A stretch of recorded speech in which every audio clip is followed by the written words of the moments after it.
Hi friends, welcome to happy life. இந்த வீடியோவில் என்ன பார்க்க போகிறோம் அப்படின்னு பார்த்தீங்கன்னா, தங்க நகை கடனுக்கு முன்னாடி நிறைய ரூல்ஸ் போட்டிருந்தாங்க இல்லையா, அதில் இப்போ நிறையா சேஞ்சஸ் கொண்டு வந்திருக்காங்க.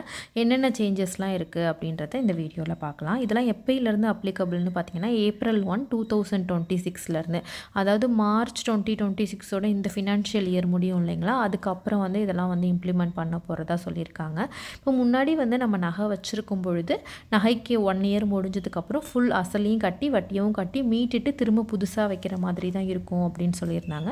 இப்போது அப்படிலாம் கிடையாது, நம்ம வட்டி மட்டும் கட்டினா ஓகே அப்படின்ற மாதிரி சில தளர்வுகள்லாம் கொடுத்துருக்காங்க.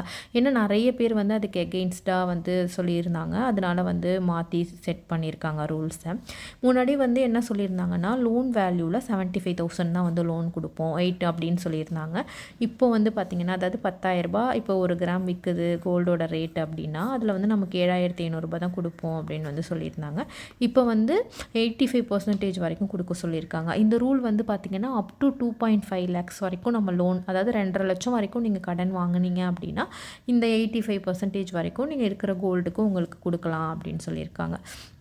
அந்த மாதிரி 12 monthsக்கு ஒன்ஸ் நம்ம பேமெண்ட் பண்ணிடணும், அசலும் வட்டியும் சேர்த்து கட்டணும்னு சொல்லியிருந்தாங்க. இப்போ அந்த மாதிரி இல்லை, வட்டி மட்டும் பே பண்ணி ரினியூவல் பண்ணி நம்ம நகையை வச்சுக்கலாம். நெக்ஸ்ட் பார்த்திங்கன்னா லோன் லிமிட்டு. இப்போ 1 kg வரைக்கும் தான் வைக்க முடியும் ஒரு இண்டிவிஜுவலில் கோல்டு ஜுவல்லில். காயின் 50 கிராம் வரைக்கும் நீங்கள் எல்லா பேங்க்ஸ்லேயுமே காயினையும் பிளெட்ஜ் பண்ணிக்கலாம். இந்த மாதிரி சில்வர் பிளெட்ஜ் பண்ணுறதுக்கான டீட்டெயில் சொல்லுங்கன்னு சொல்லியிருந்தீங்க. இப்போது நீங்கள் பண்ண முடியாது, April 1 பண்ணலான்னு சொல்லியிருக்காங்க. 10 கிலோ வரைக்கும் சில்வர் ஜுவல் நீங்கள் அடகு வைக்கலாம் பேங்க்கில். காயின் 500 கிராம் காயின் வரைக்கும் நம்ம பேங்க்கில் அடகு வச்சுக்கலாம் அப்படின்னு சொல்லியிருக்காங்க. நெக்ஸ்ட் பார்த்திங்கன்னா அந்த ப்ரூஃப்லாம் கேட்பாங்க இல்லையா, இது உங்களோடதா அப்படின்ட்டு. அந்த மாதிரி ப்ரூஃப் பில் டீட்டெயில்ஸ்லாம் வேண்டாம், ஜஸ்ட் இது என்னோட நகை அப்படின்னு ஒரு டிக்ளரேஷன் மட்டும் நீங்கள் கொடுத்தா போதும் அப்படின்னு சொல்லியிருக்காங்க. நெக்ஸ்ட்டு பார்த்திங்கன்னா, நம்ம இப்போது இல்லை வட்டி கட்டலை 1 இயருக்கு ஒன்ஸ் அப்படின்னா நம்ம நகை ஏலத்துக்கு வரும்னு சொல்லுவாங்க. நமக்கு ப்ராப்பராக அவங்க மெசேஜ் கொடுத்துருவாங்க, உங்கள் வட்டி கட்டுற டைம் முடிய போது, நாங்கள் ஏலத்துக்கு விட போகிறோம் அப்படின்னு சொல்லிட்டு வீட்டுக்கு போஸ்டல் கூட அனுப்புவாங்க. இப்போது சில பேங்க்ஸில் அதெல்லாம் பண்ணல. இனிமேல் ப்ராப்பராக நோட்டீஸ் கொடுத்துட்டு அதுக்கப்புறம் தான் ஏலத்துக்கு விடணும். அந்த ஏலமும் பார்த்திங்கன்னா ரொம்ப வெளிப்படைத்தன்மையோடு இருக்கணும் அப்படின்னு சொல்லியிருக்காங்க.